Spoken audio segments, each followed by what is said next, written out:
What's going on, everybody? I'm back. Finally cutting up this audio and re-recording the audio because when I was looking through at least my commentary of the game itself, it wasn't great. So in any case, we start off our adventure here in Borderlands 3 again. Um, Back to Eden 6, trying to meet up with Wainwright. He's being attacked after seeing our welcome party get ran the hell over. We get introduced to Wainwright and his beautiful bald spot on the back of his head, trying to contend for best shotgun, which, at this point in the game, I still claimed. After a brief conversation, turns out it was like a 10-minute dialogue of the NPC. I decided to jump cut back to this, where we need to meet up with Meat Slab, the associates. Well, I guess a group of associates that Wainwright sent to try to rescue Hammerlock. We don't necessarily know who Meat Slab is. I had a vague idea, even not necessarily playing the game, but after a brief run-in with an assortment of enemies and some hardcore parkour, we see it's our old friend, Brick.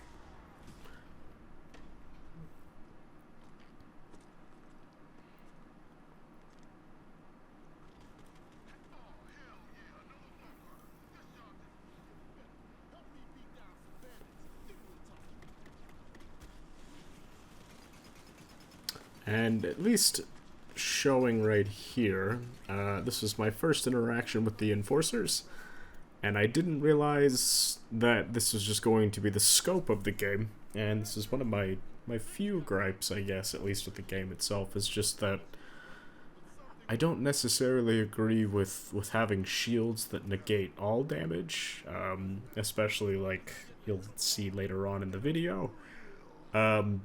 There's a lot of immunity, there's a lot of just invulnerability, and just a lot of damage negation, which is fine, I guess, but at least for me, Borderlands has always just been the fact that it's a bullet hell, and you're meant to light everybody up like the 4th of July.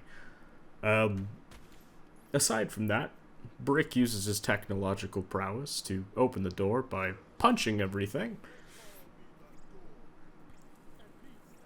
and announcing his many titles, walking us into an ambush with an assortment of more enemies. And here's where I mean the fact that my bullets do absolutely nothing, and I know you're supposed to aim for the feet, everything like that, so that it's, there's counterplay to it, but I feel like there should be, like with the environment in the game, I know a lot of it can break down. I feel like if you shoot a shield enough, whether it's with corrosive or otherwise, that shield should break. But, like I said, I do start using at least AoE, or shooting their feet, or just using explosions and praying to God that splash damage does all the work for me. Not entirely sure what happened there, but I am still a bit squishy at this point in the game. And at least with my guns, nothing's really shown up yet. Brick at least, Brick at least shows me how to kind of mess with them as well. I didn't know you could melee them either, so I believe I start doing that a little bit later on. Not that it really helps because they recover so quickly. But we meet up with Crunk Bunny after several ambushes with Brick.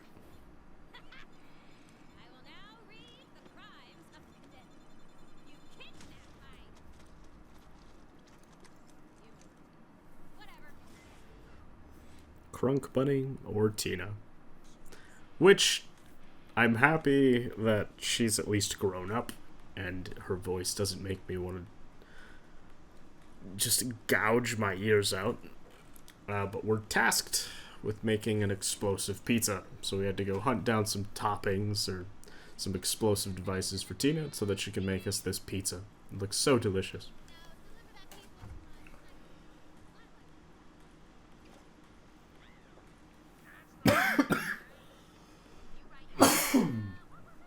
Excuse me.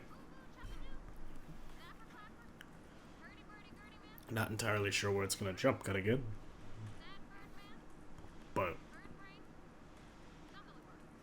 Tina's trying to flag down Birdman. Which, at least with the creative nicknames, we can only assume who it's going to be, and who other than a bird-wielding man with a sniper rifle. It's Mordecai.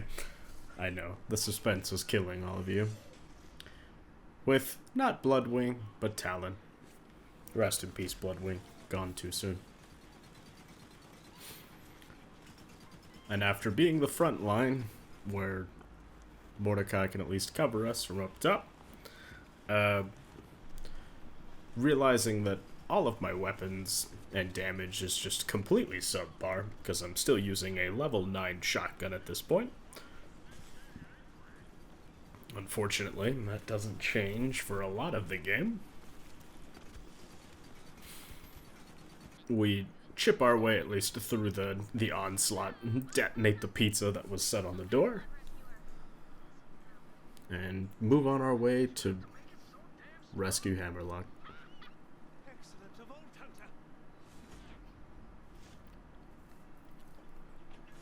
But before we do that, we have to defeat and peak male body performance, the Warden. Which, at this point in the game, I was at least starting to realize that it was going to be an elemental sort of game moving forward, that there was a lot of weaknesses that needed to be exploited. I thought I could ignore that. I could not. But another instance of immunity and vulnerability where they just elongate fights. And there's nothing really you can do about it aside from wait the few seconds, which isn't a big deal, but I would have rather chipped through more health than dealt with the immunity of like probably 5 to 6 seconds per phase. And after getting rid of all the armor off the Warden, he turns into a Goliath, which, much to my dismay, hurts significantly more. And using what my shotgun and its sole purpose was, I still don't entirely know why my ammo never runs out with the shotgun. I double checked the effects, and there's never been anything in regards to like bullet saving, but I might just be blind and don't know how to read. But after getting a second wind, oh my goodness, words are hard. We lay waste to what's left of the Warden's HP bar before getting mildly interrupted, with our ammo running out for once. And then, after speaking to Hammerlock,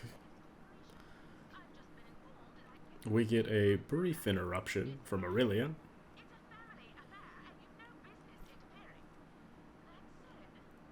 And her kind words.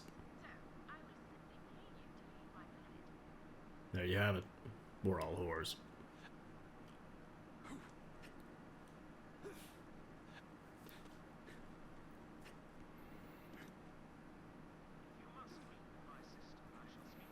And then we go about our way to the Jacob Manor. And doing what I guess Borderlands 3 would consider spring cleaning for Aurelia. And then through a brief time lapse here, I didn't want to keep cutting out all the combat because I know that's, realistically a lot of what Borderlands 3 is. So instead, people die at a rapid pace, and I feel like that works just as well. I don't want to do this a lot, but for now, at least it serves a purpose, at least for me anyway. And after showing equality, and a brief cleanup and running through at least the marshy swamps here, trying to get to Jacob Manor,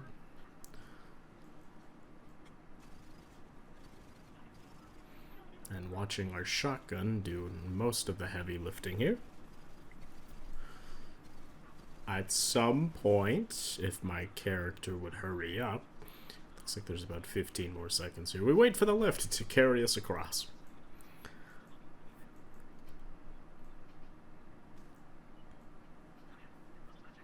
On our way to collect our lump sum of money that really has promised us.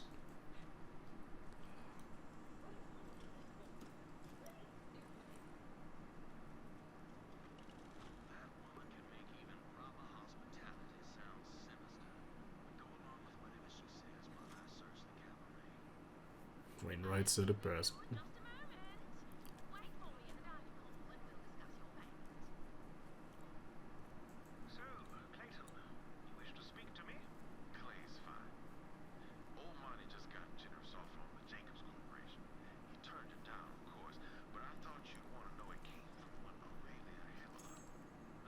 And after doing a brief sweep of the house, we continue onwards toward the objective, only to be rudely interrupted by none other than Troy. Now, to save all of your ears, I'm not going to make you listen to the dialogue. Long story short, Wainwright runs around and annoys the hell out of him while I murder everybody in this nice house. Yeah, that's kind of the long and short of it.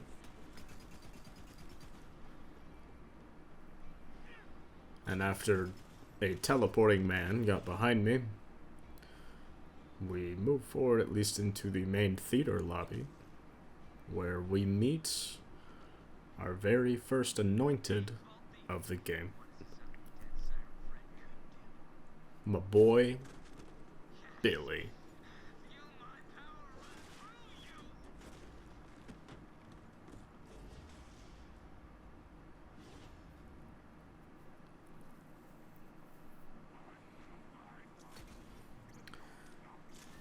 So, initially when I encountered this anointed anyway, or just anointed in general, was not expecting how little damage I did to them.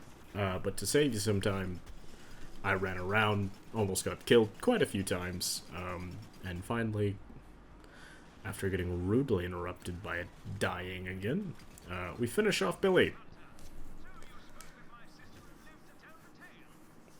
And leave the theater, at least the Jacob Manor, to meet back up with Wainwright and Hammerlock to show him his dad's secret gift that was hidden away. A record with the location of all the keys on it. Only to meet Clay now, in the flesh.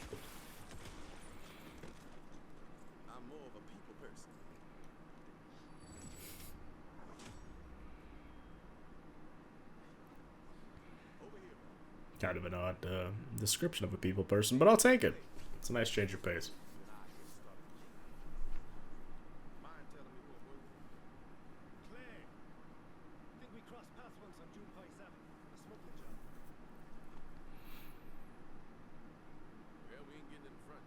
So at least here at Reliance, we're trying to find a way in, at least Clay and I are, to get us like a foothold, if you haven't played the story yourself, to establish an offensive against the Children of the Vault. And after watching some sick parkour from Clay, man does not even follow physics, we make our way down into Reliance. And another brief time lapse where there's about 6 waves of enemies you have to kill, hostages you have to save, etc. It's not that it's not great to see or anything. However, I'm pretty sure it was like 20 minutes of footage that was there. And as much as it progresses the story, I don't feel like there was a lot, at least from what I was saying. So I included most of the game footage here and just removed me probably heavily breathing into the microphone. And I think we're just... And after getting all the vending machines open and the Jacob caches unlocked... Actually, no, we haven't done that yet. We're Had we? I have no idea. It's been so long since I've played at least this portion of the game that... And after what it feels like for me interacting with my family, running in the opposite direction while they all try to chase me down to tell me something. Not necessarily with dynamite, but metaphorically speaking.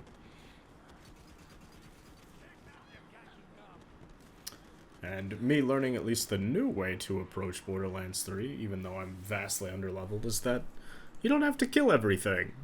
Kind of defeats the purpose, but at least for me, it didn't really work because there's a time gate here anyway, where Clay likes to essentially speak, where most of the mobs caught up with me anyway. But making Scooter proud, we're about to catch a ride. Not on a car. Excuse the TNT there. But waiting for this giant, lovely lumber limousine. That's a new one. But catch a ride, like I said. Scooter would be proud. And we're riding this at least to Fort Sunshine, where the gunsmith is located. Gunsmith, which gives us access that I found out later on that there's hidden things you unlock that you have to go back to certain levels, but to all the caches. Like I was saying before I slapped my keyboard, but all the caches in the rest of the game where there's presumably, you know, decent legendary guns, that sort of thing.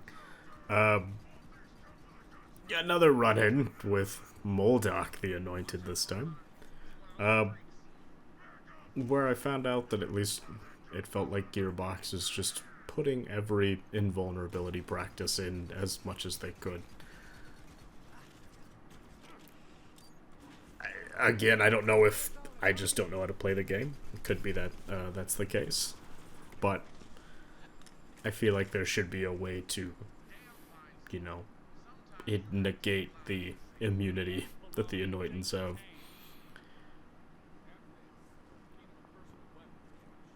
And after being mentally scarred from realizing that Dalton hit a key up his ass, we run back to meet up with Clay.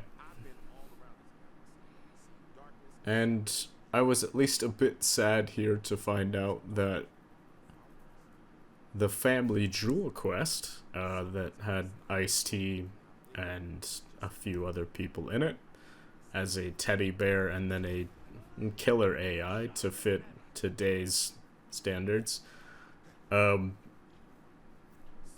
was all removed. So, sad day. Anyways, we go back to Sanctuary, and then come back, I believe this is a new day now anyway, and return to the Rogue's Hollow, where we're trying to find Archimedes. Goodness, I can't speak right now.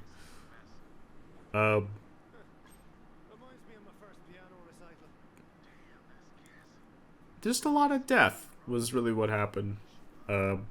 We inspect all the bodies and only to find the penultimate corpse, and then move on to find what's left of Archimedes. Rest in peace, Archimedes. We're now tasked with trying to collect at least the footage to see who, you know, ransacked the rogue space.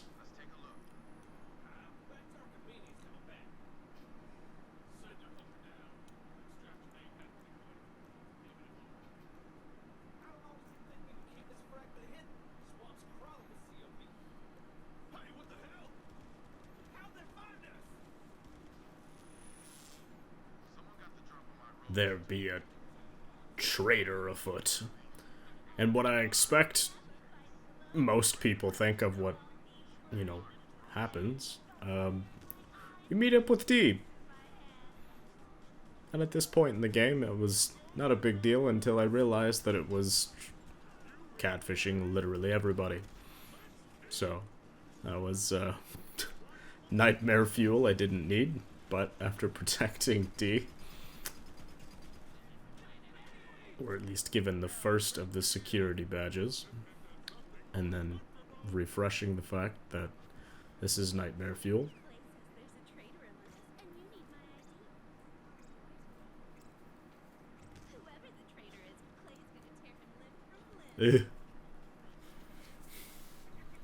Anyways, so we move on to the next agent, Agent Quietfoot.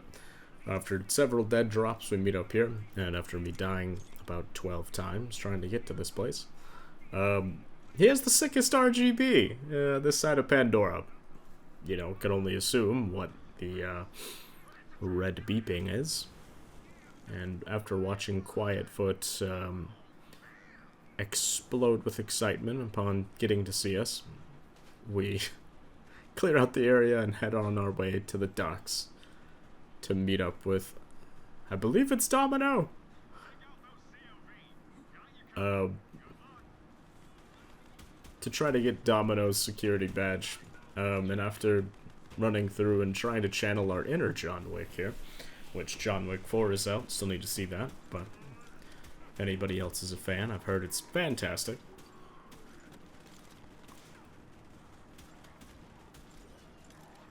And me trying to channel my inner cowboy here, even though I feel like it added about 10 extra minutes to any given moment. Run into a Goliath that completely clapped me, and then managed to have one enemy evade me. We go through Domino's office to collect the security badge there. Again, don't know why everything has to involve fecal matter here, but we activate the loot tracker with all of the security badge IDs to meet the best boy.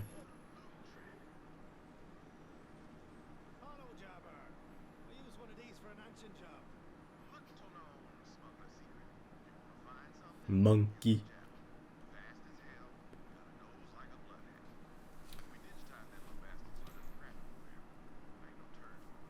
And after following the jabber and him being a good boy and watching me die, he leads us to what we believe is the traitor's hideout.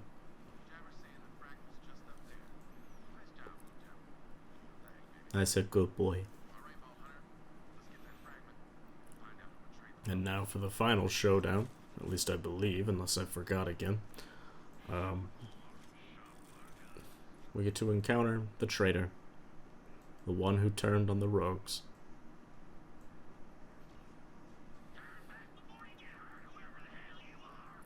Archimedes. You hate to see it.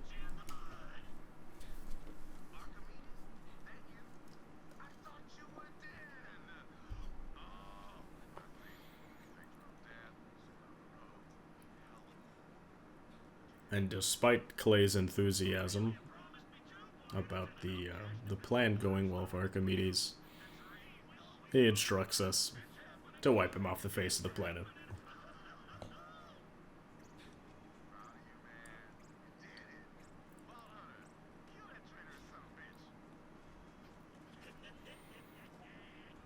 And now I believe this is our third anointed we've ran into.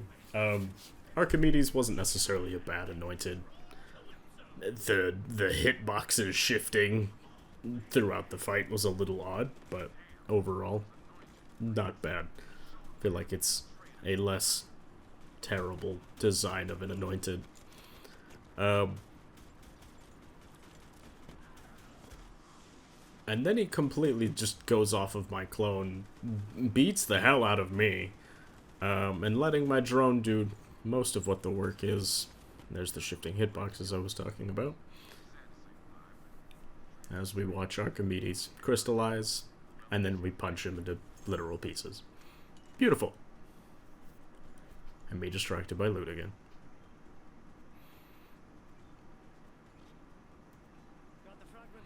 And wouldn't you know it, at least coming to a close here, this is, I think, the better part of 3 or 4 hours of Borderlands 3.